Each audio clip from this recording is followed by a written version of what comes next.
तो आइए चर्चा शुरू करते हैं मोशन प्लेन की। और लेक्चर 11 है, ऑलमोस्ट आखिरी लेक्चर है मोशन प्लेन का। और इसमें एक स्पेशल केस जो रह गया था रिलेटिव वेलोसिटी इन 2D का, जिसको कहते हैं क्लोजेस्ट अप्रोच। कि जब दो ऑब्जेक्ट 2D में मूव कर रहे हों तो कई बार एक सर्टेन फ्रेम में वो अपने सबसे क्लोजेस्ट गैप के ऊपर होते हैं। तो आज उसी की चर्चा करनी है, जिसमें हम जानेंगे कि आखिर वो गैप कितना है। और कई बार उस गैप तक पहुंचने का टाइम पूछा जाता है। तो दो चीज़ें यूजुअली आपसे पूछी जाती हैं इसमें। कई बार आपसे मिनिमम गैप का क्वेश्चन पूछा जाता है। जैसे मैं एग्जांपल के लिए आपके साथ ये क्वेश्चन एक बार डिस्कस करता चलूं। जैसे इस क्वेश्चन को आप ध्यान से देखिए, इसमें लिखा है two particle starts moving simultaneously from two points A and B. यानी दो पॉइंट हैं ए और बी। मान लेते हैं कि ये दोनों पॉइंट यहाँ है, एक ए पॉइंट यहाँ है और यहाँ कोई बी पॉइंट है। इन दोनों के बीच में गैप है। कितना गैप है? They are 100 metre apart. यानी इन दोनों के बीच में गैप 100 मीटर का है। अब क्वेश्चन ये है कि particle A moves with the speed of 10 meter पर second perpendicular to line A B. ये लाइन ए बी है, इसके ठीक परपेंडिकुलर मान लेते हैं 10 मीटर पर सेकेंड से ये पार्टिकल ए मूव करना शुरू करता है। और and particle B starts moving 10 metre directly towards the at. यानी टुवर्ड्स दैट पार्टिकल नहीं कहा, टुवर्ड्स दैट पॉइंट का है। इस पॉइंट का नाम ए है और इस पॉइंट की तरफ ये 10 मीटर पर सेकेंड से मूव करना शुरू करता है। यानी 10 से ये ऐसे जा रहा है और 10 से ये ऐसे जा रहा है। तो पूछा है कि find the minimum distance, possible distance between them. अब आप सोचिए, इनिशियली जब ये यहाँ था ये यहाँ था तो उनके बीच की गैप ये वाली थी 100। अब जैसे ये पार्टिकल यहाँ पहुँचेगा और ये यहाँ पहुँचेगा तो जो देख करके विजुअलाइज हो पा रहा है, आप जो देख पा रहे होंगे, उसमें ये लग रहा है कि गैप थोड़ा सा कम हो गया पहले के कंपैरिजन में, इजंट इट। अब ये यहाँ पहुंचा, ये यहाँ पहुंचा, तो अब देख करके ऐसा लग रहा है कि गैप और भी कम हो गया। अब ये यहाँ पहुंचा और ये यहाँ पहुंचा, अब लग रहा है कि पहले से गैप थोड़ा ज़्यादा हो गया। फिर और ये यहाँ और ऐसे करते फिर 100 और भी गैप बढ़ता चला जाएगा। इसका मतलब आप ये देख सकते हैं, एक ये वाली जो सिचुएशन है, इस वक्त डिस्टेंस अपने मिनिमम पॉसिबल गैप के ऊपर था। तो क्वेश्चन ये आता है कि ये गैप आप बताओ, और दूसरा किस टाइम में, जब वो यहाँ से अपनी जर्नी शुरू करता है उसी वक्त ये यहाँ से जर्नी शुरू करता है, तो किस टाइम में ये अपने शॉर्टेस्ट गैप के ऊपर होंगे। तो ये दोनों बड़े प्यारे बड़े खूबसूरत से क्वेश्चन हैं जिनको समझना है। जैसे एक एग्जांपल दिखाऊं आपको, यही सेम क्वेश्चन जो अभी दिखाया है मैंने, इसी में लिखा है ship A is moving west with speed of 10, ship B is moving south. तो अगर मैं यहाँ एक फ्रेम बनाऊं north south east and west का, तो इसमें ये कह रहा है कि एक शिप इधर जा रही है और दूसरी शिप इधर आ रही है। यानी दोनों एक दूसरे से कैसे जा रहे हैं? परपेंडिकुलर 10 और 10 से। और दोनों के बीच का इनिशियल गैप 100 है। सेम न्यूमेरिकल है, इसमें बस मीटर की जगह किलोमीटर आ गया है। The time after which the distance between them becomes shortest. यानी यहाँ टाइम पूछा है कि इन दोनों के बीच में टाइम कब होगा, जब ये दोनों अपने शॉर्टेस्ट गैप के ऊपर होंगी। तो टाइम बताओ कि टाइम क्या लगेगा। तो ये तो क्वेश्चन रहा, आप समझ गए कि पॉइंट ऑफ कंसर्न क्या है। यानी हम यहाँ बात किसकी कर रहे हैं? शॉर्टेस्ट पाथ, शॉर्टेस्ट गैप या शॉर्टेस्ट टाइम। टाइम शॉर्टेस्ट नहीं है, उस गैप के वक्त का टाइम पूछा गया है। तो आई होप आपको क्वेश्चन तो समझ आ गया, यानी टॉपिक भी समझ आ गया कि किसकी चर्चा करने वाले हैं। मैं आपको बता दूं कि इस क्वेश्चन को करने के ओवरऑल 4 अप्रोचेज हैं और चारों अपने आप में कमाल हैं। मतलब आपको पता होना चाहिए, चारों ही कॉन्सेप्ट आपको कहीं ना कहीं दिमाग में होना चाहिए। अब चार में से प्रिलिमिनरी ये दो ग्रुप है। एक ग्रुप को दो तरीके से सब्स्टिट्यूट कर सकते हो, दूसरे को दो तरीके से सब्स्टिट्यूट कर सकते हो। आपको पता चारों होना चाहिए, चारों कॉमन सेंस से जुड़े हुए हैं, चारों छोटे छोटे हैं। तो मैं ऐसा नहीं कहूँगा कोई एक मेथड, आपको चारों पता होना चाहिए, चारों जुड़े हुए हैं। ऐसा भी मैं नहीं कहूँगा कि सब चारों अलग अलग हैं और कॉमन सेंस से लिखने हैं, तो आपको पता होना चाहिए। तो पहले तो आप क्वेश्चन समझ गए। अब थोड़ा कॉन्सेप्चुअल लेवल पे मैं वन बाय वन करके चारों अप्रोच बताऊंगा। आप मेरे साथ रहेंगे, इंजॉय करेंगे फुल, और देखेंगे कि हर मेथड का अपना अलग की अपनी अलग बेनिफिट है। तो इसीलिए आपको जो इच्छा आप उससे करें, पर आपको पता सब होना चाहिए। तो जरा बेसिक कॉन्सेप्ट की पहले चर्चा करते हैं कि बेसिक कॉन्सेप्ट, न्यूमेरिकल तो देख लिया, अभी उसके सॉल्यूशन पे आएंगे, लेकिन उससे पहले थोड़ा कॉन्सेप्ट समझें उन्हीं के थ्रू कि आखिर सॉल्व करने का क्या तरीका है, क्या कॉन्सेप्ट है। तो मुद्दे की बात यह है कि जब भी शॉर्टेस्ट या क्लोजेस्ट अप्रोच की बातचीत आती है तो उसको करने के जो 4 मेथड बताए उसमें से सबसे पहला मैं अप्रोच 1 की बात करता हूं, यानी कि अप्रोच 1। अब अप्रोच 1 में अगर आप देखें तो इसमें बड़ा ही सिंपल सा केस है। सपोज कोई भी एक पार्टिकल है, लाइक ये पार्टिकल है इधर मूव कर रहा, और दूसरा पार्टिकल यहां से इस तरफ मूव कर रहा है या यहां से इस तरफ मूव कर रहा है। दोनों बातें सेम हो सकती हैं। तो अगर पार्टिकल बी इधर जा रहा है, पार्टिकल ए इधर आ रहा है, तो एक कॉन्सेप्ट है रिलेटिव वेलोसिटी का। मतलब फिलहाल तो गैप इनके बीच का ये था, ये वाला इनिशियल इनिशियल जो गैप था, दैट इज एक्स। अब धीरे धीरे क्या हो रहा है, जैसे जैसे ये आगे बढ़ रहा है इनके बीच का गैप, जैसे ये यहाँ आ गया तो इसके बीच का गैप ये वाला हो गया, ये वाला कहीं ना कहीं पॉइंट का गैप है। तो अगर आप रिलेटिवली सोचो इसको, रिलेटिव सोचने का मतलब होता है एक पार्टिकल को रेस्ट पे एज्यूम कर लेना। सबसे पहले तो ये समझो कि किसी एक को, जैसे अगर मैं रिलेटिव वेलोसिटी का कॉन्सेप्ट लगाना चाह रहा हूं, तो अगर वीबी इधर जा रहा है, वीबी यहाँ है और वी ए इधर है, तो इसका रिलेटिव मैं अगर यहाँ लगा दूं, V A B, velocity of A with respect of B, ये वाला रिलेटिव वेलोसिटी का कॉन्सेप्ट। तो इसके लिए मुझे क्या करना पड़ेगा, ये वी बी तो पॉजिटिव है, इस वी ए को माइनस मानना पड़ेगा, minus V A. I hope आपको क्लियर है। माइनस क्यों, कभी भी आप देखिए, जैसे यहीं देख लीजिए, अगर ये वेक्टर ए है, ये वेक्टर बी है, तो इसका रिजल्टेंट तो ऐसे होना चाहिए, इजंट इट। इसका रिजल्टेंट कैसा होना चाहिए, ऐसे। अगर वेलोसिटी ए इधर जा रहा है, एक पार्टिकल यहाँ है, दोनों पार्टिकल यहीं है, एक इधर जा रहा है एक इधर, तो गैप ये होगा। तो अगर ये एक इधर एक इधर, तो इसका रिजल्टेंट तो ये होना चाहिए, जबकि हमें निकालना ये वाला है। तो ये तो तभी पॉसिबल है जब या तो आप वीबी को नेगेटिव ले लो, ये हमने रिलेटिव वेलोसिटी में ऑलरेडी किया हुआ है, और वी इधर, तो इन दोनों का रिजल्टेंट ये होगा, ये इसके पैरेलल है, तो ये वाला गैप इसको सिग्निफाई करेगा। तो इसको आप चाहो तो यहाँ बना सकते हो, यानी नेगेटिव ऑफ वीबी लो। या फिर आपके पास चॉइस नंबर 2 क्या है, कि या तो आप वीबी को एज इट इज रहने दो, वीए को नेगेटिव ले लो, तो नेगेटिव वी और वीबी का जो वेक्टर हो जाएगा, यहाँ वीबी है, क्या ये रिजल्टेंट आर मान लिया जाएगा, रिजल्टेंट आर। तो अगर, मेरा पॉइंट ये है कि अगर किसी एक को रेस्ट पर मानना है, कि जैसे ये भी इधर मूव कर रहा है, ये ऊपर जा रहा है, दोनों के बीच का शुरू का गैप एक्स था, सपोज दोनों के बीच के स्टार्टिंग का गैप कितना था, तो एक्स था। अब अगर ये इधर जा रहा है और जिसके ठीक परपेंडिकुलर जा रहा है, तो फिलहाल अगर ये यहाँ पहुंचा तो ये, तो हमें ये वाला गैप निकालना है। तो ये वाला गैप को विजुलाइज करने के लिए आपको क्या करना पड़ेगा, यहाँ नेगेटिव वीबी मानना पड़ेगा। या फिर अगर आप वीबी को यही मानते तो वीए को नेगेटिव करना पड़ेगा। तो माना जाएगा कि अगर वीए वहीं का वहीं है, तो रिजल्टेंट ऐसा बन जाएगा। पहले तो ये रिजल्टेंट एक विजुअलाइजेशन है, अगर ये वाला एंगल अल्फा है और ये वीबी है, तो रिजल्टेंट का जो एंगल टेन अल्फा हो जाएगा, वो लिखा जा सकता है वीबी अपॉन वीए। सबसे पहले तो मैं सिर्फ रिजल्टेंट का एंगल, कि अगर एक को रेस्ट पर मान लिया जाए तो दूसरा इस तरफ चल रहा है, देखिए, या फिर से इस बार समझिए, वेक्टर विजुअलाइजेशन बड़ी इंपॉर्टेंट है। या तो मैं वीए को यहाँ चलता हुआ मानूं, या मान लूं कि वीए यही है और ये पार्टिकल ऊपर ना जाके ऐसे जा रहा है, तब भी तो बात सेम ही है। या तो ये भी चल रहा है और ये भी चल रहा है, ऐसा मानूं, या इसको यहीं रेस्ट पर मान लूं, तो इसको फिर ऐसे ना जाके रिजल्टेंट के अकॉर्डिंग, यानी ये ऐसे जा रहा है, ऐसे विजुअलाइज करना पड़ेगा। यही तो कॉन्सेप्ट है। मतलब कहने का मेरा ये पॉइंट है कि अगर मैं वीए को यहीं मान लूं एक्स के ऊपर, तो मुझे ये वीबी को कैसा मानना पड़ेगा, कि फिर ये सीधा नहीं चल रहा है, फिर ये ऐसे चल रहा है, ऐसा मानना पड़ेगा। यही तो रिजल्टेंट का खेल है। अब रिजल्टेंट का एंगल पता लग चुका है, tan alpha is equal to V B upon V A, और पार्टिकल को मैंने एज्यूम कर लिया कि पार्टिकल अब ऐसे जा रहा है। क्यों, क्योंकि मैंने रिलेटिव वेलोसिटी का कॉन्सेप्ट ले लिया, इसको मान लिया रेस्ट के ऊपर, और ये पार्टिकल ऐसे जा रहा है।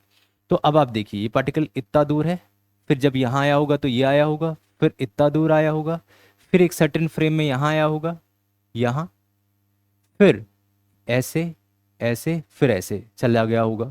तो आप इस पूरे खेल को थोड़ा समझिए, ये वाला गैप कम है या ये वाला, तो आप कहेंगे ये वाला, इससे और कम ये वाला, और सबसे कम ये वाला। तो क्या ये मिनिमम पॉसिबल गैप है, isn't it, minimum possible gap.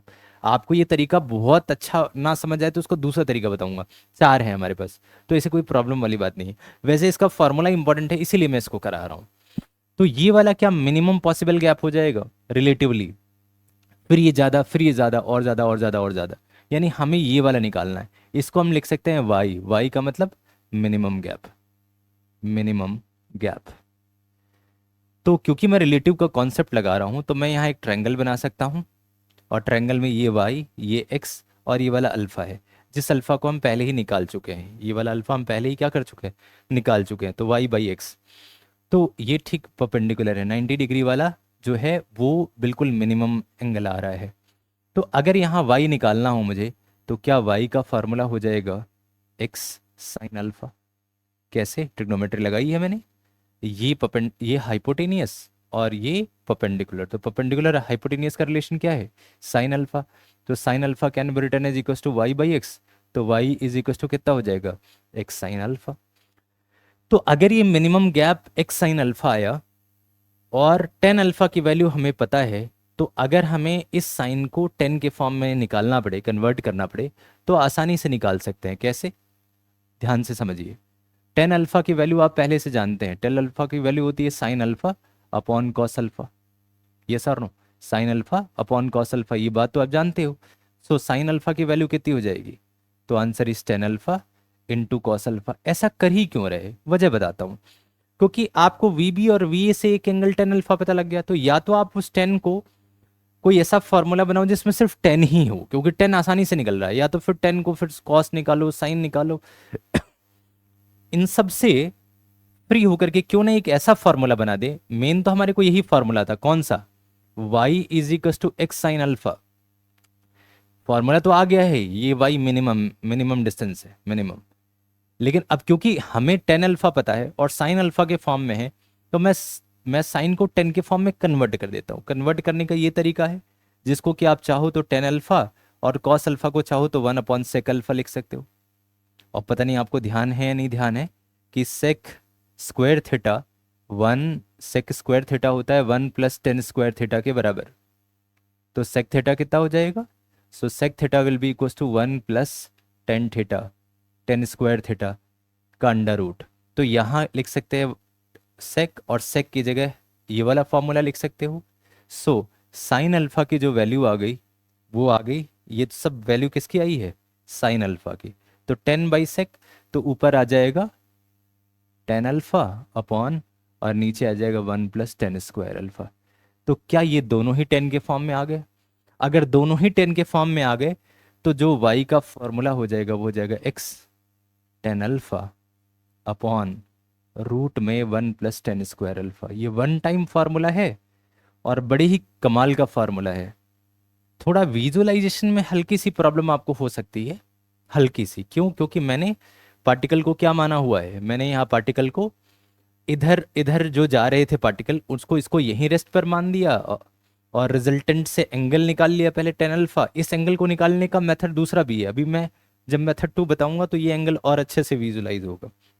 Sorry. तो मैंने मान लिया कि ये पार्टिकल यहीं पे है, ये इधर ना जाके रिजल्टेंट की डायरेक्शन में जा रहा है, तो ये वाला मिनिमम गैप हो जाएगा। ये वाला एंगल अल्फा पता था, उस अल्फा से हमने इसको विजुलाइज कर लिया ट्रायंगल बना करके यहाँ, और simply simply minimum gap Y is equal to X sine alpha आ गए। और जब ये Y is equal to X sine alpha आया, तो उससे हमने ये वाला फॉर्मूला प्रूफ कर लिया, Y is equal to X. तो ओवरऑल कंक्लूजन ऑलवेज ध्यान रखिएगा, जब दो पार्टिकल एक दूसरे के करीब आ रहे हों, ये जो x है, ये x गैप, x क्या है, तो इनिशियल गैप क्या है, इसको ध्यान रखिएगा, this x is initial gap, इसको ध्यान रखिएगा, इनिशियल गैप। और फिर टेन अल्फा आराम से वेलोसिटी के अकॉर्डिंग निकल जाएगी। फॉर एग्जाम्पल, अब ये वाली बात तो आपको पता लगी। फॉर एग्जाम्पल, अगर मान लिया इसी वाले क्वेश्चन में यहीं स्टार्टिंग का इनिशियल x दे रखा है कितना, तो 100 मीटर, और वेलोसिटी वी ए दे रखा है 10, और वी बी भी दे रखा है 10, तो टेन अल्फा कितना हो जाएगा, तो टेन अल्फा हो जाएगा V B by V A, यानी कि 10 बाई 10 का मतलब 1, यानी अल्फा की वैल्यू 45 डिग्री। अल्फा कितना हो गया, 45 डिग्री। अब सपोज कि आपको लगाना है यहाँ, अल्फा की वैल्यू 45 डिग्री हो गई, अब आपको लगाना है कि मिनिमम गैप कितना, मिनिमम पॉसिबल। तो आप फॉर्मूला लगाइए, y is equal to X tan alpha upon root में one plus tan square alpha, ये फार्मूला है। तो y is equal to initial gap है 100, और इनटू टेन अल्फा की वैल्यू हो जाएगी 1, क्योंकि अल्फा कितना है 45, यानी टेन अल्फा की वैल्यू कितनी आ रही है, 1 आ रही है। तो 1/1 प्लस 1 का स्क्वायर, तो 1 का स्क्वायर 1 ही होता है। तो क्या इसकी वैल्यू हो जाएगी 100/√2। चाहो तो आप इसको ऐसे भी लिख सकते हो 15/2 अपॉन √2। √2 से 2 कट जाएगा तो y का ये भी फार्मूला हो जाएगा कौन सा, 50√2 मीटर। तो आई होप आपको ये क्लियर है, बहुत आसानी से क्लियर है कि हमने मिनिमम डिस्टेंस कैसे निकालनी है, क्या फार्मूला है। ये फार्मूला है, बड़ा ही खूबसूरत सा फार्मूला है, डायरेक्ट इस फार्मूले में रखना है और आपका वैल्यू, आपकी मिनिमम गैप की जो वैल्यू होगी वो यहाँ आ जाएगी। खैर, ये तो रहा एक इम्पॉर्टेंट कहानी। अब इसी कहानी में जैसे ये वाला सीन है और इसमें आपने ये समझ लिया कि टाइम निकालना होता इसी क्वेश्चन से, तो पहले तो गैप निकाल लेते। गैप यहाँ किलोमीटर में है तो सेम वही कहानी यहाँ आ जाएगी 50√2। ये क्या हो जाएगा, मिनिमम गैप। उसी तरीके से जैसा अभी हमने सॉल्व किया उसमें मिनिमम गैप। तो अगर आपसे टाइम पूछा हो तो आपके पास दो ऑप्शन है, या तो कॉमन सेंस लगाइए या तो फिर फार्मूला लगा दीजिए। टाइम का फार्मूला कितना होता है, डिस्टेंस अपॉन स्पीड। तो अगर डिस्टेंस रिलेटिव ले रहे तो ये भी रिलेटिव ले लीजिए। तो डिस्टेंस रिलेटिव हो जाएगा 50√2, जो गैप हो गया displacement upon time, sorry speed relative. अगर एक पार्टिकल इधर जा रहा है 10 से और दूसरा पार्टिकल इधर जा रहा है 10 से, तो इनकी जो वेलोसिटी हो जाएगी VAB वो कितना हो जाएगा, 10I cap minus 10J cap. ये सर नो। तो अगर आप रिजल्टेंट वेलोसिटी निकालेंगे तो क्या वेलोसिटी ऑफ AB का जो मैग्नीट्यूड हो जाएगा, क्या वो 10√2 हो जाएगा। कैसे, क्योंकि जब आप मैग्नीट्यूड निकालते हैं तो क्या करते हैं, VA का स्क्वायर प्लस VB का स्क्वायर। तो 10 का स्क्वायर प्लस 10 का स्क्वायर, तो आंसर कितना हो जाएगा 10√2। तो अगर आपने इसको 10√2 से डिवाइड कर दिया तो √2 से √2 गया 10/2, यानी कितना आ जाएगा 5 आवर्स आ जाएगा। यानी कि the right answer is what, 5 hour. तो आप ऐसे भी टाइम निकाल सकते हैं। अच्छा, ये चीज़ अगर बहुत अच्छे से विजुलाइज नहीं हुई है कि नहीं मुझे तो नहीं हुआ विजुलाइज, मज़ा नहीं आया, विजुलाइजेशन में मुझे थोड़ी दिक्कत लगी, ठीक है, दिक्कत लगी, तो आप इसको ऐसे भी विजुलाइज कर सकते हैं थोड़ा कॉमन सेंस लगा के, कि जैसे शुरू में गैप यहाँ और यहाँ के बीच में था 100 किलोमीटर। चलिए बिल्कुल सिंपल बताता हूँ जिससे आपका सेटिस्फेक्शन लेवल काफ़ी इंक्रीज हो जाए। 100 किलोमीटर मान लेते हैं। अब थोड़ी देर बाद जो ये वाला गैप बचता है वो बचता है 50√2। तो आधे लोगों का दिमाग तो यही होगा कि ये भी 50 और ये भी 50, तभी तो ये 50√2 आएगा। ये सर सेम स्पीड से चल रहे हैं तो जितना ये ट्रेवल करेगा उतना ही ये ट्रेवल करेगा। ऐसे भी सोच सकते हो कि ये एक्स ट्रेवल करेगा तो ये भी एक्स ट्रेवल करेगा, और ये तो सेम ही होंगे। क्यों, क्योंकि थीटा 45 डिग्री है तो इंस्टेंट में जो भी एंगल बनेगा वो सेम ही बनेगा, तो एक्स एक्स सेम ही है। तो इसका ये मतलब है कि ये 50 ये 50। तो इसका मतलब अगर ये वाला गैप 50 है तो ये वाला भी ट्रेवलिंग 50 ही है, और जो स्पीड है ट्रेवलिंग वो है 10 किलोमीटर पर आवर। तो जो टाइम का फार्मूला हो जाएगा वो हो जाएगा distance of travelling, travelling distance कितना है तो 50, और किस स्पीड से ट्रेवल कर रहा है तो 10 किलोमीटर पर आवर से, 10 किलोमीटर पर आवर से। तो अगर इसको डिवाइड करेंगे तो कितना आ जाएगा 5 आवर। तो आप कॉमन सेंस से भी निकाल सकते हो। अगर आपको एक चीज़ पता लग गई है तो दूसरी चीज़ तो अपने आप निकल जाएगी, इजंट इट। तो आई होप कि आपको इस बात के ऊपर फुल क्लैरिटी है कि आखिर इस क्वेश्चन में या इससे पीछे वाले क्वेश्चन में डिस्टेंस मिनिमम और टाइम मिनिमम कैसे निकालें। तो मैंने एक फॉर्मूला भी बताया, कौन सा, y = x 10 alpha upon root में 1 + 10² alpha. This is my first approach, जिसको कि ध्यान रखना है। इस क्वेश्चन से भी काफ़ी चीज़ें सॉल्व हो जाती हैं, शॉर्ट आउट हो जाती हैं, चाहे किसी भी तरीके का क्वेश्चन हो। ये क्वेश्चन आपको ऑलवेज ध्यान रखना है, ठीक है, बहुत ही बढ़िया। अब आइए मैं आपको अप्रोच 2 की बात बताता हूँ। ये अप्रोच भी कई जगह काम आता है और बड़ा ही सुंदर सा काम आता है, इसको भी आपको जानना चाहिए। फॉर एग्जाम्पल, अगर कोई पार्टिकल मान लिया इधर जा रहा है, ये 1 अप्रोच से ही जुड़ा हुआ है, ऐसा नहीं उससे अलग नहीं है, इसीलिए 1 और 2 को मैं मिक्स करूंगा। 3 और 4 थोड़े अलग हैं पर 1 और 2 आपस में काफ़ी मिले हुए हैं। तो जैसे कोई पार्टिकल इधर जा रहा है और दूसरा पार्टिकल VA ऊपर जा रहा है, VB, एक सर्टेन इंस्टेंस के ऊपर इनके बीच की गैप मिनिमम है, उस वक्त का एंगल थीटा मान लेते हैं, उस वक्त का एंगल थीटा। तो अगर ये VA है और थीटा ये वाला है तो क्या ये वाला component we A cos theta हो जाएगा? यस और नो? और अगर ये भाई साहब इधर जा रहे हैं, इधर, तो ये थीटा है तो ये वाला भी थीटा होगा। यस और नो? तो ये हो जाएगा वी बी का कॉस थीटा, और इस तरफ वाला कंपोनेंट हो जाएगा वी बी का साइन थीटा। आई होप आपको ये कॉर्नर वाला विजुलाइज हो रहा है। ये थीटा तो ये भी थीटा, और मैंने सबके कंपोनेंट रिजॉल्व कर लिए। अब कॉन्सेप्ट क्या है कि जब भी कभी मिनिमम गैप के ऊपर कोई पार्टिकल आता है तो उसकी रिलेटिव वेलोसिटी जीरो हो जाती है। ये है कॉन्सेप्ट। एक बार फिर बताता हूँ, इसको ध्यान से समझिए।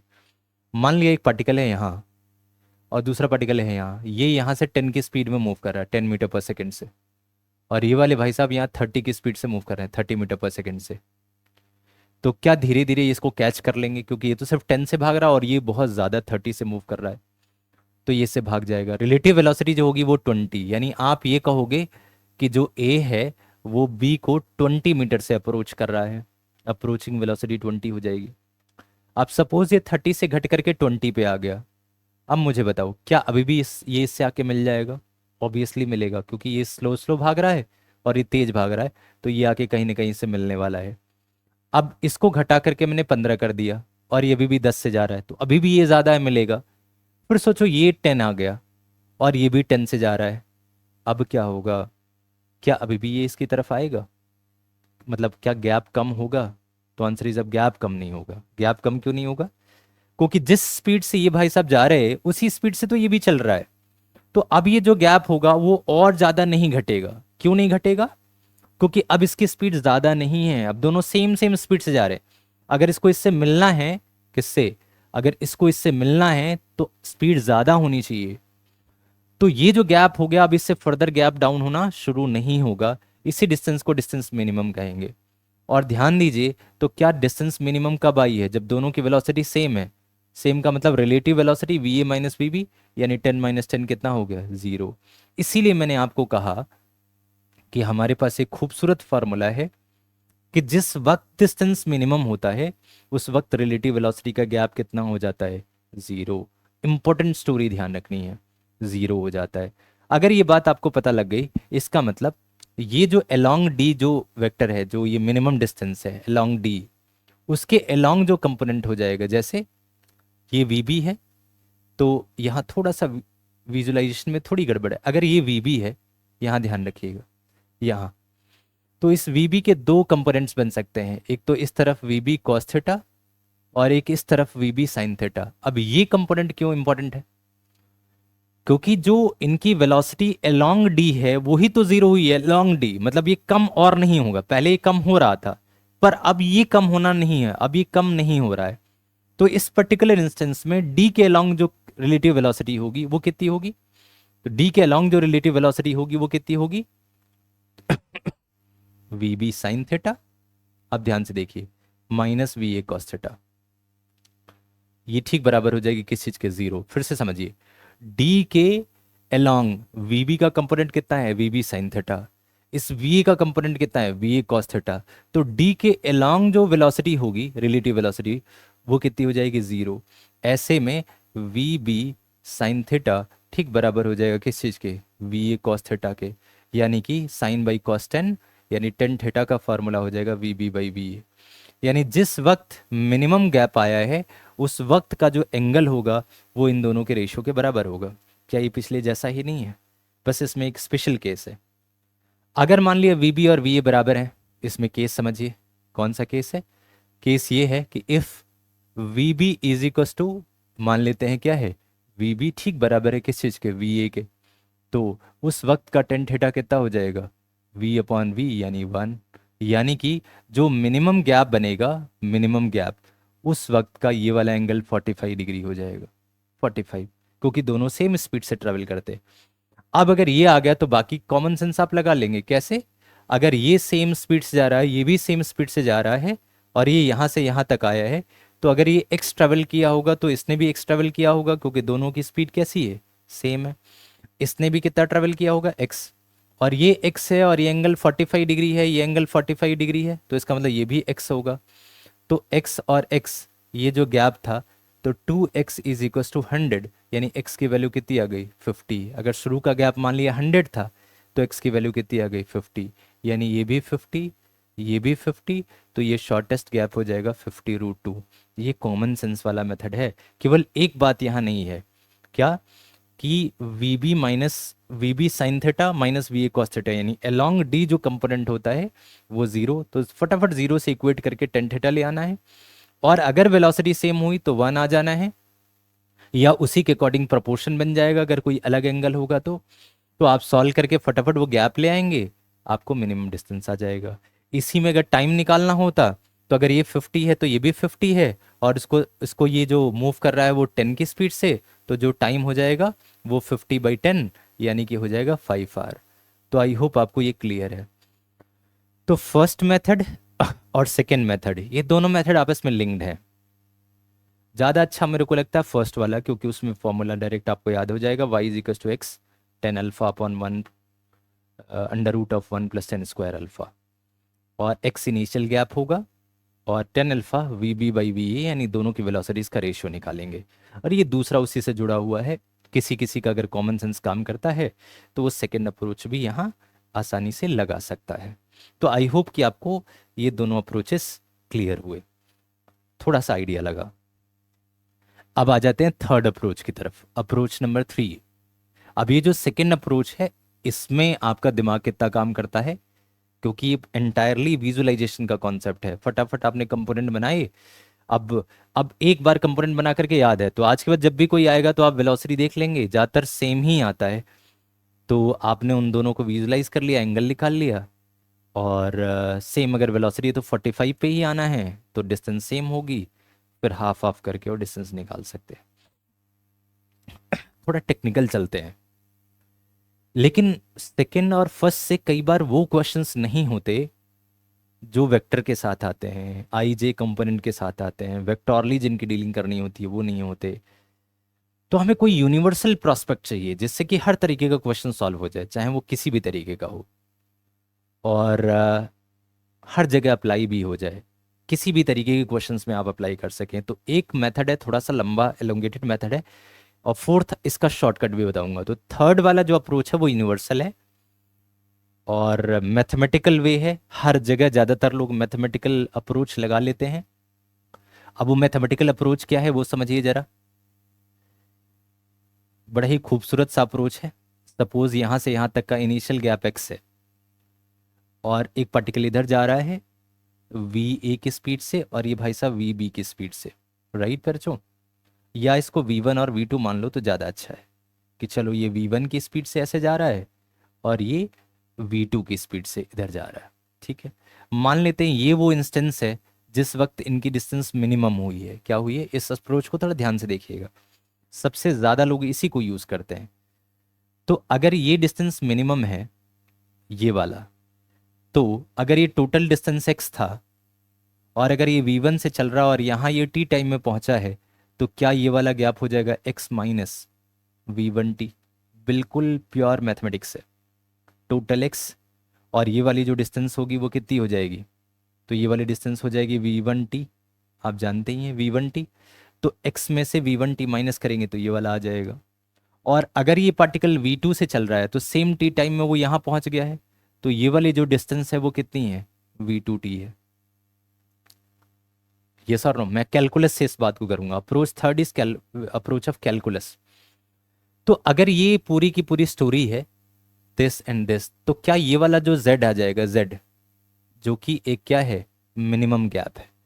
सो जो मिनिमम गैप है, मिनिमम गैप, इसको मैं मान रहा हूँ क्या, z, क्या इसको लिखा जा सकता है x माइनस v1t का स्क्वायर और प्लस v2t का स्क्वायर और का अंडर रूट का मतलब 1/2।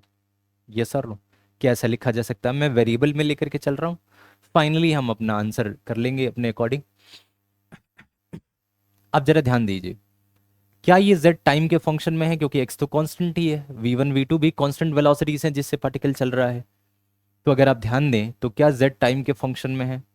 अब पता नहीं आपको याद है या नहीं याद है, कैलकुलस में हमने एक कॉन्सेप्ट पढ़ा हुआ है, मैक्सिमा मिनिमा एंड मैक्सिमा। उसमें अगर कोई वेरिएबल किसी के फंक्शन में यानी किसी चीज़ के ऊपर डिपेंड कर रहा है, तो उसकी जो मिनिमम वैल्यू होती है वो एक कांस्टेंट वैल्यू होती है समय के साथ। जैसे ये है, अभी वो कहाँ है उसके अकॉर्डिंग z डिपेंड करेगा, मतलब उसके अकॉर्डिंग अलग अलग वेलोसिटीज होंगी या अलग अलग गैप होगा, लेकिन जो ये z होगा ये तो एक फिक्स्ड अमाउंट है कि मिनिमम यहाँ तक आ सकता है, उसके बाद फिर उसको दूर ही जाना है। तो अभी उसकी कितनी गैप है ये नहीं कह सकते, लेकिन वो मिनिमम कहाँ तक जाएगा वो तो पहले से फिक्स्ड है। यानी z जो है, जो मिनिमम वैल्यू है वो एक कांस्टेंट है, और कांस्टेंट को अगर आप डिफरेंशिएट करो तो उसका डेरिवेटिव जीरो आता है। तो अगर मैं कल को dz को टाइम के रिस्पेक्ट में डिफरेंशिएट करूं, तो क्योंकि z मिनिमम वैल्यू है और मिनिमम वैल्यू एक कांस्टेंट वैल्यू होती है, तो क्या उसका डेरिवेटिव जीरो आ जाएगा। इसका मतलब हमें इसको डेरिवेट करके जीरो से इक्वेट करना है। दिस इज स्टैंडर्ड मेथड जो कि ज़्यादातर लोग इसका इस्तेमाल करते हैं। कभी भी कोई मिनिमा का क्वेश्चन आता है तो वहाँ अक्सर ही लगाया जाता है लॉजिक।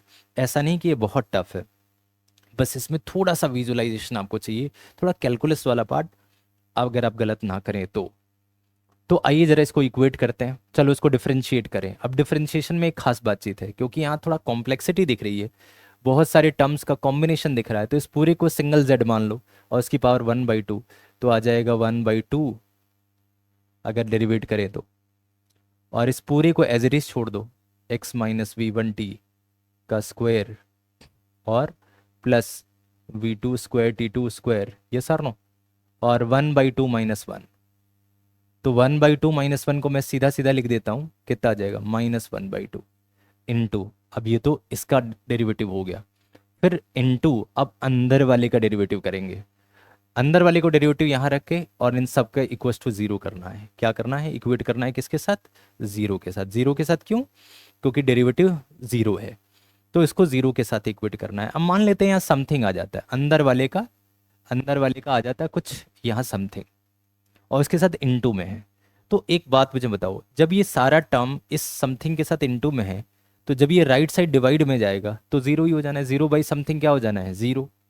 या फिर ये -1/2 नीचे रहेगा, +1/2, अब नीचे से ऊपर जाएगा तो जीरो के साथ मल्टीप्लाई होकर के क्या हो जाएगा, जीरो हो जाएगा।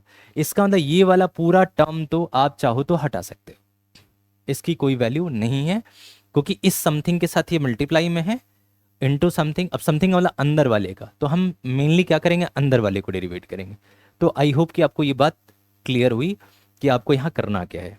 अब जरा ध्यान दीजिए, यहाँ देख लेते, यानी हमें इस पूरे पार्ट का तो हटा देना है, अंदर वाले का डेरिवेट करना है और इसको जीरो से इक्वेट करना है। अब अंदर वाले का देखिए, अंदर वाले में पहले, अब इसको भी पहले सिंगल टर्म मानोगे तो हो जाएगा 2x - v1t, और 2 - 1 होता है 1, इंटू फिर अंदर वाले का, अंदर x एक कांस्टेंट वैल्यू है तो जीरो हो जाएगा, माइनस v1 कांस्टेंट टर्म है, बाहर हो जाएगा dt/dt 1 हो जाएगा, तो ये हो जाएगा -v1।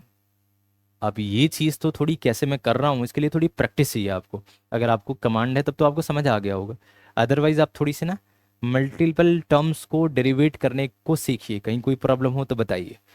तो ये हो जाएगा 2 × x - v1t, मतलब पहले मैंने इस टर्म को सॉल्व किया फिर अंदर वाले को सॉल्व किया, तो x0 -v1t का v1 आ गया, t का तो 1 ही आ जाएगा। और फिर अब आ जाओ इस वाले टर्म का, तो प्लस v2 का स्क्वायर आ जाएगा बाहर, और d/dt जो t स्क्वायर है अंदर वाला, ये t स्क्वायर, तो t स्क्वायर का कितना हो जाएगा, तो 2t = 0।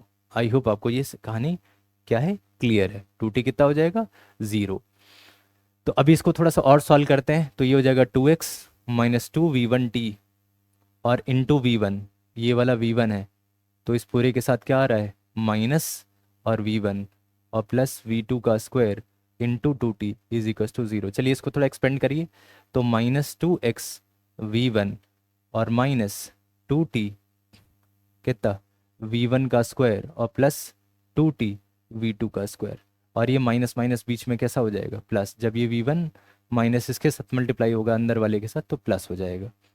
अब इन दोनों टर्म्स में से 2t कॉमन ले लीजिए, तो कितना हो जाएगा, v1 का स्क्वायर प्लस v2 का स्क्वायर, और is equal to right side भेजिए इसको, तो हो जाएगा कितना, 2x और v1। आई होप आपको क्लियर है।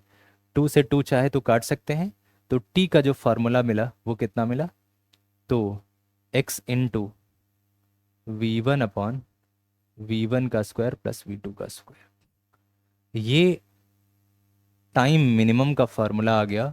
अगर आप देखो तो कि कितने टाइम में ये दोनों क्या होंगे, मिनिमम पे आएंगे। तो सीधा, क्योंकि टाइम के फंक्शन में मुझे निकालना था, तो सीधा मुझे टाइम के फंक्शन में ये क्वेश्चन मिल गया कि आखिर कितने टाइम में ये जो वैल्यू होगी वो।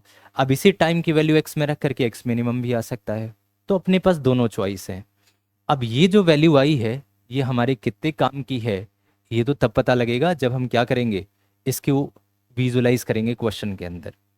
अब जैसे किसी एक क्वेश्चन के ऊपर आ जाइए, जैसे पुराने वाले क्वेश्चन में ही मैं जरा इसको थोड़ा शिफ्ट कर देता हूँ नए स्लाइड में। अब टाइम मिनिमम का जो फॉर्मूला आपने देखा है वो आया है x into V1 upon V1 का स्क्वायर प्लस V2 का स्क्वायर, इजंट इट। ये फॉर्मूला आ गया है मिनिमम के लिए, मिनिमम टाइम के लिए। तो जरा उस क्वेश्चन को याद करिए, कौन सा, क्वेश्चन नंबर 2, जिसमें एक पार्टिकल इधर जा रहा था, एक पार्टिकल यहाँ से इस तरफ जा रहा था, दोनों के बीच का इनिशियल गैप 100 किलोमीटर था, और ये 10 और ये 10, राइट। चलिए देखते हैं, जिसमें टाइम पूछा हुआ था नीट 2015 में, AIPMT 2015 में। तो अगर टाइम की वैल्यू निकालनी हो तो यहाँ रखेंगे 100 इंटू V1 की वैल्यू है 10 और अपॉन 10 का स्क्वायर प्लस 10 का स्क्वायर, तो 100 प्लस 100 तो कितना आ जाएगा, 200। तो एक जीरो से ये जीरो कटा, एक जीरो से एक जीरो कटा, तो टाइम कितना आ जाएगा, 10/2 यानी कि 5 आवर। क्या कहते हैं आप, क्लियर हुआ या नहीं हुआ? अगर ये टाइम वो टाइम है जिस वक्त मिनिमम आया है, तो क्या हमें वो डिस्टेंस भी निकाल सकते हैं? डिस्टेंस कैसे? अब यहाँ जरा डिस्टेंस देखिए कैसे निकालेंगे। अगर आपके पास ये टाइम आया है तो आप जरा ध्यान दीजिए, डिस्टेंस कैसे निकालेंगे। तो एक पार्टिकल अगर इधर से इधर जा रहा था, दूसरा पार्टिकल यहाँ से यहाँ जा रहा था 10 की स्पीड से, 10 किलोमीटर पर आवर की स्पीड से, तो 5 आवर में ऑब्वियस वो 50 ट्रेवल करेगा, तो जो बचेगा वो कितना होगा, 50। और यहाँ से भी ये 10 की स्पीड से चल रहा है 5 आवर तक, ये भी 50, तो जो डिस्टेंस मिनिमम आ जाएगा वो कितना आ जाएगा, तो 50√2। तो आई होप कि आपको ये मेथड ऑफ कैलकुलस भी पता लगा कि कैलकुलस मेथड सबसे एडवांस मेथड है। इस मेथड में हम लोग क्या करते हैं, इसमें हम लोगों ने बेसिक अप्रोच यूज़ किया हुआ है, कौन सा, कि z निकाल लो मिनिमम डिस्टेंस और उसको टाइम के साथ डेरिवेट करके क्या करना है, ज़ीरो कर लेना है। तो आई होप आपको ये वाला मेथड भी क्लियर हुआ, अप्रोच नंबर 3, जिसके थ्रू आप क्वेश्चंस कर सकते हैं, अप्लाई कर सकते हैं। अब इन सारे अप्रोचेस के बाद क्वेश्चन आता है, केस आता है लास्ट अप्रोच का। तो आई होप कि आपको ये कहानी अच्छी लगी और यहाँ टाइम आपने विजुलाइज करके निकाल लिया है। अभी तक 1 2 3 में से अगर कोई क्वेश्चन सॉल्व होने लायक है तो सबसे अच्छा अप्रोच कौन सा मिला, फर्स्ट वाला कि डायरेक्ट फॉर्मूला। बाकी आपकी चॉइस है, अगर आप डेरिवेट करके निकालना चाहते हैं तो दी बेस्ट है, इससे भी आप देखेंगे सेम ही आएगा। तो फर्स्ट सेकंड थर्ड अप्रोच तक तो हो गया। अब क्या होता है कि जब कोई क्वेश्चन में वेक्टर चीजें आ जाती हैं तो थोड़ा वेक्टर भी विजुलाइजेशन करना पड़ता है। उसी के साथ मैं फोर्थ बताऊंगा, लास्ट है लेकिन सबसे दमदार है। मैं मतलब अपने हिसाब से देखता हूँ, कई बार वेक्टर सॉल्व करने में ना वो बहुत ही काम करता है। फोर्थ अगर आपको याद हो जाए तो सबसे बेस्ट है, लेकिन अगर आपके दिमाग में सेट हो तो, वरना फर्स्ट ऑप्शन भी ठीक है और फोर्थ ऑप्शन भी ठीक है। अब बीच में मैंने ये दो बताया तो आई होप आप उसको समझ पाए। अब क्या होता है कि यही सेम क्वेश्चन जब वेक्टर के साथ आता है तो विजुअलाइजेशन में थोड़ी सी दिक्कत आ जाती है। जैसे मैं आपको एक एग्जांपल दिखाता हूँ और उस एग्जांपल के साथ और आपको क्लैरिटी मिलेगी। आपने वो दो क्वेश्चंस तो देख लिए, अब जरा एक 2019 का क्वेश्चन देखिए। इसमें कंपोनेंट फॉर्म में दे रखा है, तो इसको कैसे करें या बाकी कैसे सॉल्व स्टैंडर्ड किया जाता है, उन दोनों पे विचार करेंगे।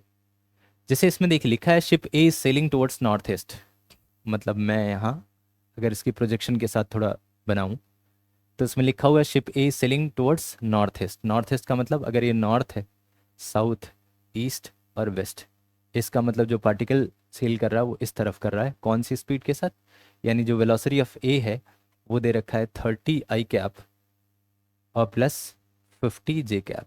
ज़्यादातर बच्चों को क्या होता है वेक्टर में, जैसे ही कोई डाटा आता है ना तो सारी कैलकुलेशंस उनकी थोड़ी गड़बड़ हो जाती है, क्योंकि उन्हें डायरेक्ट स्ट्रेट फॉरवर्ड आदत है वन डायमेंशंस में, वन फ्रेम में सोचने की। अब दो दो फ्रेम आ गया वेक्टर में तो थोड़ी दिक्कत हो सकती है।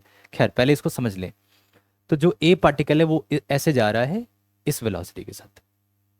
लिखा है कि, अच्छा इसमें बताया भी है उन्होंने कि ये वाला जो ईस्ट की तरफ है वो आई है और जो नॉर्थ है वो जे है। चलो ठीक है, और अच्छा रहेगा हमारे लिए। अब क्या है कि ship B is at distance 80 kilometre east and 150 kilometre north. मतलब 80 इधर और 150 नॉर्थ में, यानी जो पोजीशन वेक्टर दे रखी है किसकी, शिप बी की, विद रिस्पेक्ट ऑफ ए, वो दे रखा है 80 किलोमीटर ईस्ट यानी 80 आई कैप और प्लस 150 किलोमीटर नॉर्थ यानी 150 जे कैप, ये दे रखा है। अब पूछा है कि, और ये वेस्ट की तरफ जा रहा है with speed of 10 kilometre per hour, यानी जो वेलोसिटी ऑफ बी है वो दे रखा है वेस्ट। तो ईस्ट को अगर पॉजिटिव आई कैप मान रहे हो तो वेस्ट को माइनस आई कैप लेना पड़ेगा, तो -10 आई कैप यहाँ भी की वेलोसिटी होगी। ये सारी गिवन वैल्यूज हैं जिसका आपको ध्यान रखना है। अब इन्होंने पूछा है कि A will be minimum distance from B इन, ऑप्शंस में आर है का मतलब टाइम पूछा है, मिनिमम टाइम का केस पूछा हुआ है। तो टाइम का पुराना वाला हमारे पास फॉर्मूला था T is equal to X वी1 अपॉन वी1 का स्क्वायर प्लस वी2 का स्क्वायर, ऐसा कुछ आपको ध्यान होगा। लेकिन अब क्योंकि यहाँ वेक्टर में कहानी आ गई है तो थोड़ा विजुअलाइजेशन आपको यहाँ देखना पड़ेगा। तो अब मैं आपको दो मेथड बताता हूँ इसके। सबसे पहले वो मेथड जो स्टैंडर्ड लोग फॉलो करते हैं पूरे डायग्राम के साथ, और कैसे कैसे उसको सॉल्व करना चाहिए, स्टैंडर्ड तरीका क्या है। दूसरा, इसका एक ऑलरेडी सॉल्व फार्मूला भी है कि अगर आप कभी सब सारी क्वांटिटीज़ को ए बी वेक्टर में लेकर के सॉल्व करो तो जो फाइनल फार्मूला बनता है उसके साथ, फाइनल फार्मूले के साथ अगर इसको करेंगे तो हार्डली आप 20 सेकेंड में कर लेंगे। अगर आप कैलकुलस मेथड लगाते हैं, मिनिमा का कॉन्सेप्ट लगाते हैं, फ्रेमिंग करते हैं, तो आपको 1 से 2 मिनट लग सकता है। तो दोनों ही क्वेश्चंस देखेंगे वन बाय वन। तो आइए सबसे पहले तो मैं आपको बताता हूँ कैलकुलस वाला मेथड, फिर इसको फार्मूले से करेंगे। तो पहले इसको थोड़ा विजुलाइज करें, विजुलाइज। तो आइए जरा इसको विजुलाइज करते हैं। यहाँ खेल ये था कि पार्टिकल क्या है, एक पार्टिकल यहाँ से ऐसे चल रहा है और दूसरा पार्टिकल कहीं यहाँ पे है और वो इस तरफ चल रहा है। इसकी जो वेलोसिटी है वो दे रखी है कितना, 30 आई कैप और प्लस 150, सॉरी 30 और कितना दे रखा है अगर आप देखेंगे तो 50 जे कैप। तो 30 आई कैप प्लस 50 जे कैप, ठीक है, बहुत बढ़िया। और ये तो वेलोसिटी ऑफ ए है और वेलोसिटी ऑफ बी कितना है, -10 आई कैप। आई होप आपको क्लियर है। और जो आर ऑफ बी है विद रिस्पेक्ट ऑफ ए वो दे रखा है 80 आई कैप प्लस 150 जे कैप, ठीक है, बहुत बढ़िया। यानी यहाँ कहीं है, इसके कोऑर्डिनेट्स दे रखे हैं। अब वो यहाँ से -10 से चल रहा है, तो अगर मान लेते हैं कि -10 से यहाँ से चल रहा है तो एक सर्टेन गैप में इनके बीच की जो गैप हो जाएगी वो वाली हो जाएगी। मान लेते हैं ये z मिनिमम है, यानी जो मिनिमम गैप है ये है। तो अभी क्या है कि अगर आप ध्यान दो तो ये वाली जो डिस्टेंस हो जाएगी और जो ये वाली डिस्टेंस हो जाएगी, देखिए शुरू में ये गैप कितना था, तो अगर आप ध्यान देंगे तो ये गैप 80 था, नहीं 80, उसमें से इस तरफ ये 30 से चल रहा है और इस तरफ ये 10 से चल रहा है, तो 30 + 10 रिलेटिव वेलोसिटी कितनी हुई, 40। अगर हम लोग velocity with A with respect of B देखें, यहां देखिए velocity of A with respect of B, तो 30 माइनस -10 यानी कितना हो जाएगा, 40 आई कैप और प्लस 50 जे कैप। ये velocity of A with respect of B आ गया। आई होप आपको विजुअलाइज है कैसे, वी ए माइनस आई, तो माइनस माइनस प्लस हो जाएगा। 30 और 10 यानी दोनों मिलके कितना कर रहा है, 40 से ट्रेवल कर रहा है। तो velocity of A with respect of B में आई कंपोनेंट हो जाएगा 40 और जे तो रहेगा 50। तो अगर ये वाला गैप, जो गैप है शुरू में वो 80 था, फिलहाल मान लेते हैं वो ये वाला गैप इतना x बचा हुआ है, फिलहाल मान लो, तो ये x कैसे निकालोगे, तो here x can be written as equal to कितना, तो आंसर इज वेलोसिटी 1 - t, यानी कि टोटल डिस्टेंस यानी 80 माइनस रिलेटिव वेलोसिटी VAB। तो I की तरफ VAB कितना है, 40, तो क्या यहां लिखा जा सकता है 40 टाइम्स ऑफ t, पता नहीं आपको कितनी विजुलाइज हुई है, बहुत ही आसान है। देखिए इस तरफ की जो डिस्टेंस है वो किस स्पीड से कवर हो रही है, 40 से, और मान लेते हैं टी टाइम में ये पार्टिकल यहाँ पहुंचा है, तो जो दोनों ने मिलकर ट्रेवल किया होगा क्या वो 40t हो जाएगा? या तो अलग अलग निकालते, 30t प्लस 10t, एक ही बात है, 30t इधर से 10t इधर से, तो 40t आ जाता। तो 80 में से 40t माइनस करेंगे तो ये वाला x आ जाएगा। आई होप आपको समझ आया। अब आ जाइए y के ऊपर। टोटल ये y कितना था, 150। उसमें से सिर्फ ये पार्टिकल ऊपर की तरफ जा रहा है, वो तो नीचे आ ही नहीं रहा है। तो जो ये y है, y, इसको क्या लिख सकते हैं, 150 माइनस कितना बचा है, जितना ये ऊपर की तरफ चला है। ऊपर कौन से स्पीड से चल रहा है, तो 50 से, तो यहां लिख सकते हैं -50 टाइम्स ऑफ टी। बहुत ही खूबसूरत है। आई होप आपको ये कहानी क्लियर है बिना किसी दिक्कत के। पहले तो x और y निकाल लिया। x कैसे निकाला, टोटल में से जो ट्रैवलिंग थी उसको माइनस कर दिया। y कैसे निकाला, टोटल में से जो ट्रैवलिंग थी उसको माइनस कर दिया। तो सबसे पहला गेम, तो अगर आप कैलकुलस लगाना चाहते हैं तो आपको x और y पता होना चाहिए। अब अगर x और y पता लग गया तो z निकालने का तरीका बहुत आसान है, रूट में X square plus Y square, Pythagoras लगा दिया। ये सर नो, ये X square plus Y square क्या आ गया, z का, तो z की वैल्यू कितनी हो जाएगी, इस पूरे का स्क्वायर। अब अगर ध्यान देंगे तो आप लिख सकते हैं 80 माइनस 40t का स्क्वायर और प्लस 150 माइनस 50t का स्क्वायर का अंडर रूट। तो ध्यान से देखिए, तो क्या ये z टाइम के फंक्शन में आ जा रहा है, बिल्कुल वैसा ही जैसा हमने पीछे कैलकुलस को सॉल्व किया था। तो क्या ये टाइम के फंक्शन में आ गया? अब अगर ये टाइम के फंक्शन में आ गया तो थोड़ा और अच्छे से विजुलाइज करिए। अब आपको क्या करना है, आपको आइडिया है कि अब फॉर मिनिमा, z मिनिमा के लिए dz बाई dt को क्या करना पड़ेगा, जीरो करना पड़ेगा। Yes sir no, dz by dt को जीरो करना पड़ेगा।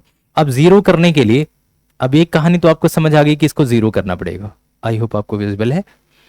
आप ध्यान से समझिए, फिर से इस पूरे का 1/2 वाला वर्जन सॉल्व करेंगे और इनटू अंदर का सॉल्व करेंगे। तो मैं सीधा एक काम करूं, अब आप क्योंकि पिछले रिविजन एक्सपीरियंस ले चुके हो कि जब इस पूरे का 1/2 वर्जन सॉल्व करेंगे तो 1/2 into this 1/2 minus 1 nxn minus 1, तो -1/2 आ जाएगा। और फिर ये अंदर वाले का, तो उसका तो जीरो ही आ जाना है क्योंकि राइट साइड में जीरो है, इसको इक्वेट करके जीरो करना है।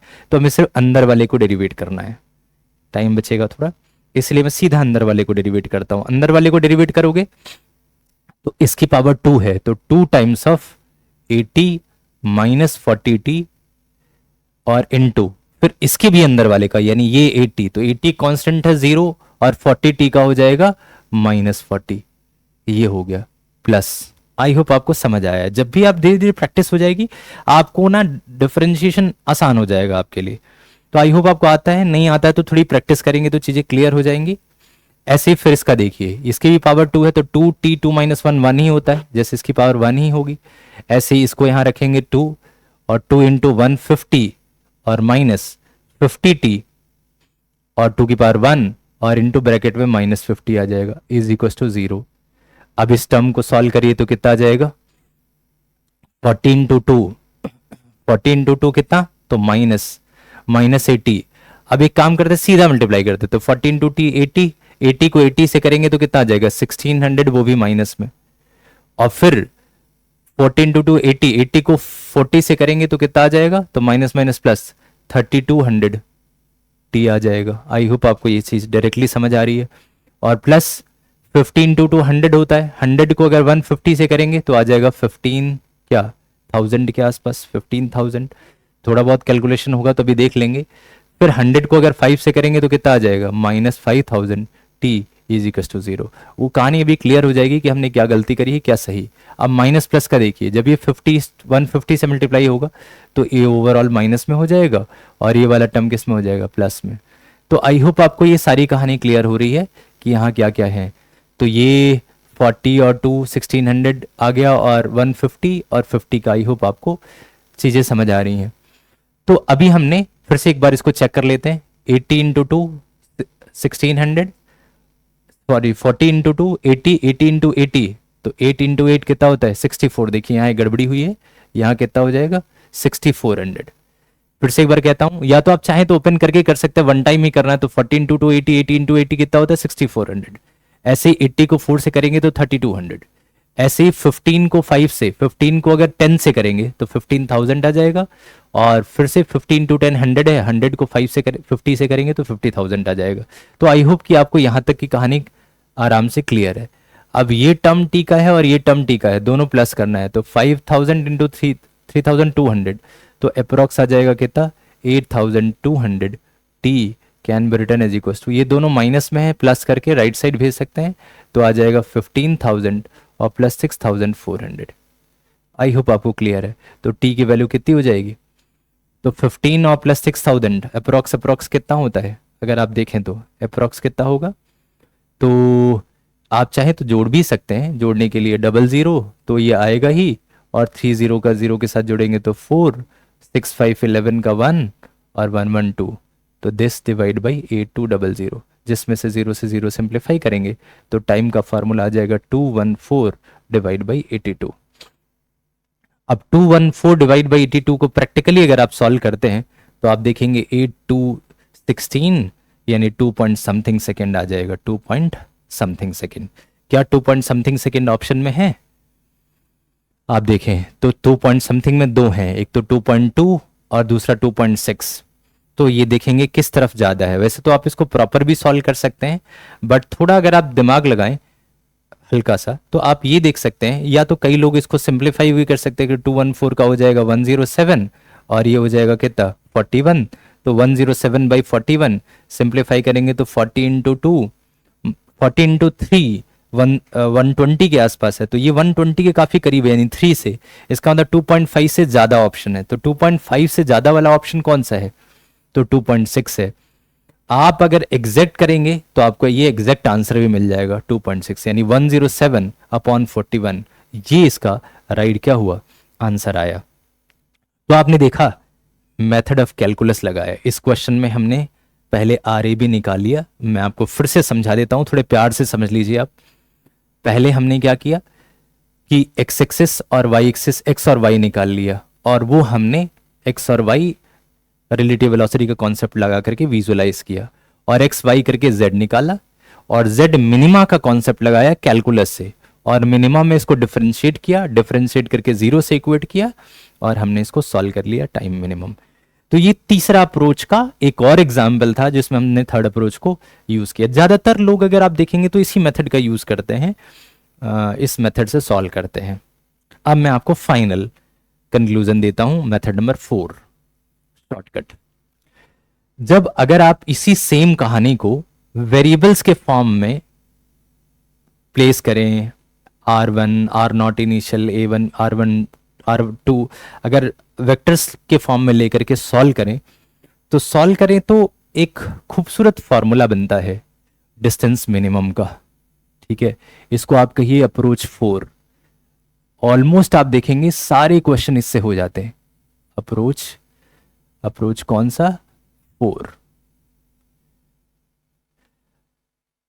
अप्रोच 4 में डिस्टेंस मिनिमम का एक डायरेक्ट फॉर्मूला है। फॉर्मूला क्या है, R A B cross V A B. इसके मैग्नीट्यूड को वी ए बी के मैग्नीट्यूड से डिवाइड करना है, बस ये सिंप्लीफाइड फॉर्मूला है। ऐसा नहीं, इसको प्रूफ करना टफ नहीं है, मैं नोट्स दूंगा तो उसमें दे दूंगा इसका, अगर आप सारी चीजें विजुअलाइज करें, क्योंकि ऑलरेडी हमने बहुत टाइम लगा दिया इसमें सब चीजों को प्रूफ करने में। तो ये भी अगर हम वेरिएबल्स के फॉर्म में लेते तो सीधा ये फॉर्मूला आ जाता डी मिनिमम का, यानी डिस्टेंस मिनिमम को आर ए बी और वी ए बी का क्रॉस प्रोडक्ट निकालना है। आपको देखने में लग रहा होगा, लेकिन इससे चुटकियों में होता है, 10-20 सेकंड में क्वेश्चन सॉल्व हो जाता है। ऐसे ही एक और फॉर्मूला है अप्रोच 4 में, और वो है टाइम मिनिमम का। टाइम मिनिमम का जो फॉर्मूला है, इसमें R A B plus minus का ध्यान मत रखिएगा, हटा दीजिएगा, का डॉट प्रोडक्ट करना है वी ए बी के साथ, और इसको डिवाइड करना है वी ए बी के मैग्नीट्यूड के स्क्वायर से, राइट इसके स्क्वायर से डिवाइड करना है। अब ये मुझे तो याद है, प्रैक्टिस में हूं तो इसलिए याद है, आपको ये ध्यान रखना है R A B upon V A B. यहां तो वी ए बी से मल्टीप्लाई डिवाइड होगा, इसी फॉर्मूले में अगर मुझे टाइम निकालना हो तो डिस्टेंस अपॉन स्पीड, तो एक और स्पीड से करते तो V A B into V A B का स्क्वायर आ जाता। तो अगर आपको एक याद है तो आप दूसरा निकाल सकते हो, लेकिन इन दोनों में एक फर्क भी है, यहाँ इसका क्रॉस है और यहाँ इसका डॉट है। बस ये दोनों formulas are very important formula. इसको चाहे कोई वेक्टर में दे चाहे ना दे, आप उसको वेक्टर बना के कंपोनेंट बना करके और सॉल्व कर सकते हो। तो ये बड़े इंपॉर्टेंट फार्मूलाज हैं जिनका कि ध्यान आपको रखना है। अब फॉर एग्जाम्पल जैसे लास्ट क्वेश्चन में ही देख लीजिए, उन्होंने कहा था टाइम मिनिमम निकालना है। अब अगर आपको ये फॉर्मूला याद होता, टाइम मिनिमम निकालना है, तो टाइम मिनिमम के लिए हमारे को क्या क्या पता थी? आर ए बी पता थी, क्वेश्चन में साफ साफ दिया हुआ है, कौन सा? 80 आई कैप और प्लस 150 जे कैप, सीधा सीधा दिया हुआ है। वेलोसिटी ए बी, तो अगर आपको दिया हुआ है वेलोसिटी ए बी 30 प्लस 50 और ये माइनस चिन्ह दे रखा है, तो 30 प्लस 50 ये हो जाएगा 40, तो 40 आई कैप और प्लस कितना हो जाएगा 50 जे कैप। ये भी आप तुरंत ही कॉमन सेंस से निकाल लेंगे जैसा भी होगा। अब मान लो आपको टाइम निकालना कि किस टाइम में निकलेगा, तो टाइम मिनिमम का फॉर्मूला क्या बताया मैंने? R A B dot V A B, dot product निकालें और उसको वी ए बी से क्या करें, वी ए बी के स्क्वायर से डिवाइड कर दें। तो जरा देखिए आप फटाफट, इसको इससे डॉट लगाइए। डॉट का मतलब आई का आई के साथ, आई का आई के साथ कितना होता है 3200 प्लस जे का जे के साथ, तो 150 इंटू 50 तो कितना होता है 7500 और अपॉन वी ए बी का स्क्वायर। अब देखिए अगर ये वेक्टर में है तो 40 का स्क्वायर प्लस 50 का स्क्वायर, तो 40 का स्क्वायर कितना होता है 1600 और प्लस 50 का स्क्वायर कितना होता है 2500 और इसका अंडर रूट हो जाएगा वी ए बी और उसका स्क्वायर करना है। आप देखिए फटाफट, आप देखिए तो इसको सम करिए तो 0 0 5 और 2 7 और 7 और 3 10 107 अपॉन 25 प्लस 16 तो 15 होता है 4000, तो 4100 स्क्वायर कर दिया ना तो रूट गायब हो जाएगा। 00 से 00 कटा तो टाइम का फॉर्मूला कितना आया 107 अपॉन 41। क्या यही नहीं आया था? अगर आप ध्यान दीजिए पिछले वाले क्वेश्चन में जो हम निकाल रहे थे, तो 107 अपॉन 41, क्या देखा आपने 107 अपॉन 41 यानी 2.6। तो क्या वो सेम आंसर या नहीं आया 107 अपॉन व्हाट 2.6? आप बताना, आप इसको सॉल्व करने में कितना टाइम लगा होगा? तो जब ये क्वेश्चन मेंस में आया था तो ज्यादातर लोग कैलकुलस मेथड से यूज कर रहे थे। तो अगर आप ये मेथड भी यूज करते, बहुत ही शानदार है, बड़ा ही खूबसूरत है। कोई सा भी क्वेश्चन इससे आसानी से सॉल्व किया जा सकता है बिना किसी प्रॉब्लम के। तो आई होप कि आपको इस बात की प्रॉपर क्लैरिटी मिली। जितने भी क्वेश्चंस हैं आप चाहें तो इसको लगा सकते हैं। फॉर एग्जांपल अगर यही 100 वाला क्वेश्चन दे दिया कि 100 वाला है और इधर कोई जा रहा है -10 आई कैप से और ये जा रहा है 10 जे कैप की तरफ, इसको मैंने रिजॉल्व कर लिया, वेक्टर में लिख लिया। अब पूछा जाए डिस्टेंस मिनिमम लगाओ, अब डिस्टेंस मिनिमम का फॉर्मूला कितना है? और अगर वेक्टोरली देखो तो इसकी जो पोजीशन वेक्टर है आर ए बी वो है 10 जे कैप। कैसे? इस तरफ ये यहां है शुरू में, तो 10 J cap R A B है और velocity A with respect of B कितना है, तो 10 आई कैप और प्लस 10 जे कैप। ये मैंने वेक्टर में रिजॉल्व कर लिया। जैसे ही मुझे डाटा दिखा मैंने इनको रिजॉल्व कर लिया। अब जब मैंने वेक्टर के फॉर्म में लिख लिया तो मैं यहां लगा सकता हूं फॉर्मूला, कौन सा? डिस्टेंस मिनिमम का, इन दोनों का क्रॉस का मॉड और अपॉन वी ए बी के मॉड से डिवाइड करना है। तो अब क्रॉस करो, देखो क्रॉस में क्या होता है, आई का आई के साथ 0 होता है, आई का जे के साथ, जैसे आई जे इंटू जे। तो अब आप देखिए एक सेकेंड, ये 10 जे नहीं था, ये 100 किलोमीटर था, 100 किलोमीटर। अगर आपको न्यूमेरिकल 10 होता तो 10 हो जाता। मैं न्यूमेरिकल वाला ले रहा हूं, सबसे पहला वाला न्यूमेरिकल, कि इन दोनों के बीच में गैप 100 था। तो 100 का गैप ये है, तो आर ए बी, तो 100 इंटू 10 तो कितना हो जाएगा 1000। 100 आई कैप या जे कैप का आई के साथ करोगे, तो जे का आई के साथ करोगे तो हालांकि इसकी भी डायरेक्शन होती है, लेकिन अब दूसरा कोई है नहीं तो मैं सिर्फ यही ले लेता 1000। क्यों? क्योंकि यहां तो सिर्फ जे कैप है, आई कैप तो है ही नहीं, वरना इस आई का जे के साथ करें तो इस जे का आई के साथ करते, जे का 0 तो 10 इंटू 0 तो 0 ही आ जाएगा, तो मैंने सिर्फ 1000 लिख दिया। और अपॉन इसका मैग्नीट्यूड, मैग्नीट्यूड का मतलब 10 और 10 का मैग्नीट्यूड कितना होता है, तो 10√2। आपको ध्यान है, अगर 10 और 10 दोनों एक दूसरे से परपेंडिकुलर चल रहे होंगे तो कितना हो जाएगा 10√2। तो 0 से 0 कटा, तो जो डिस्टेंस मिनिमम आ गया वो 100/√2। याद करिए, क्या यही डिस्टेंस आता था? जितने हमने सॉल्यूशन करी हैं, क्या उसमें सब में यही डिस्टेंस आया हुआ है, 50√2? तो आप देख रहे हैं कितना आसान है। तो अगर आपको ये दो फार्मूलाज क्लियर हैं, आप बड़ी ही आसानी से किसी भी क्वेश्चन को सॉल्व कर सकते हो, चाहे वो कितना भी टिपिकल हो। वेक्टर में रिजॉल्व करिए और सॉल्व कर लीजिए। लेकिन कंडीशन ये है कि हमारे को ये दोनों फार्मूलाज याद होने चाहिए। तो मुझे नहीं पता कि आपको कौन सा अप्रोच सही लगा। मेरा काम था सारे अप्रोचेस पे क्लैरिटी देना। चारों अप्रोचेस में मैंने बताया, जैसे मैंने एक तो सबसे पहले फार्मूला बताया, y = x tan alpha upon √1 + tan square alpha, उससे डिस्टेंस निकालिए, फिर टाइम विजुलाइज करके निकाल लीजिए। या फिर रिलेटिव वेलोसिटी 0 हो जाती है, रिलेटिव वेलोसिटी का गैप 0 हो जाता है, उसको विजुलाइज करके निकालिए। या फिर कैलकुलस से मिनिमा का कॉन्सेप्ट लगाइए, या फिर वेक्टर के इन फार्मूलाज को यूज़ करिए। चॉइस आपकी है। बहुत सारे को एग्जाम्पल्स हमने देखे और उसमें ये विजुलाइज हुआ। तो आई होप आपने इन्जॉय किया। आपकी चॉइस है कौन सा मेथड आपको यूज़ करना है। सब पे प्रैक्टिस करिए और खूब सारे क्वेश्चंस करिए। तो मिलते हैं बहुत जल्द कुछ नए वीडियोस के साथ। तब तक आप अपना ध्यान रखिए और अच्छे से पढ़ाई करते रहिए। Bye bye, take care.